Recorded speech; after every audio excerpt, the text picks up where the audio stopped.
Welcome back. China and the Communist Party continuing its military harassment of Taiwan, invading the island's airspace and waters multiple times just in the last week in what has become almost a daily occurrence.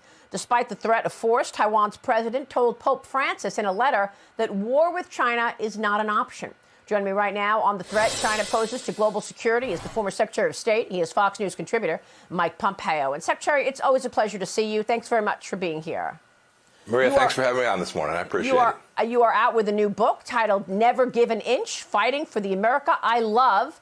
And I love the title because that's exactly what you did as Secretary of State, not give an inch. What is the synopsis of this book? Why title it Never Give an Inch? Goodness, you know, Maria, you've not spoken a lot about all the challenges America faced from abroad. We've talked about how Ronald Reagan had it right with peace through strength. And the idea of never giving an inch is the central thesis of how you secure America, how you make our nation more prosperous, how you give the next generation this same set of opportunities. You know, we talk about China. If you're afraid to enforce the rule set, if you continue to allow them to walk on the American economy, if you keep giving an inch in every space, Maria, they'll be inside the gates here in the United States. And frankly, that's what we face today. And for 4 years during my time as CIA Director and Secretary of State, I never gave an inch. Well, I mean, that's the point. You know, we have now this document scandal, and we don't know if the Chinese Communist Party has viewed any of these classified documents. We don't know what they are because the Director of National Intelligence will not allow the Senate Intelligence Committee to even have access to these documents. How much of a national security risk is this? It's crazy, Maria.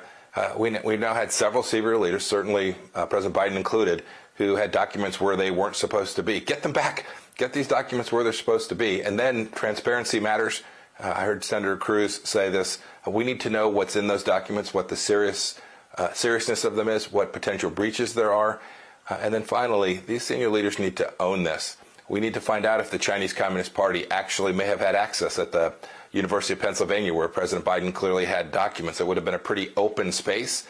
And Maria, you and I have talked about this for years.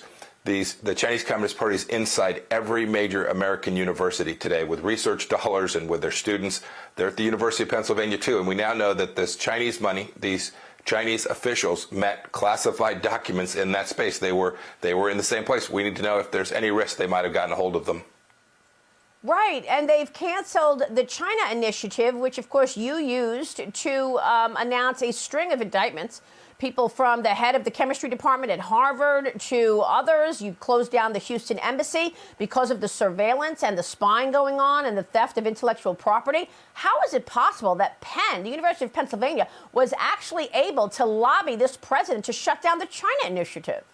Now, Maria, there's so many questions about why President Biden hasn't continued to pursue a confrontational approach with the Chinese Communist Party that will protect the American people.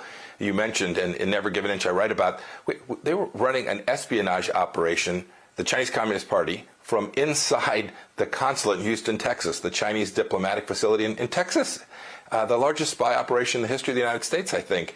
We closed it down, and it was part of a broader program that was being worked at the Justice Department, at the State Department, all of which was aimed at protecting Americans from them stealing billions of dollars of intellectual property and destroying millions and millions of American jobs and then dumping this product back in our country. It was indecent. We allowed it to go on for 40 years, and sadly the Biden administration's back to where we were before the Trump administration was in office. And it's not about people. This isn't about being punitive. This is about doing the fundamental things that protect the American people.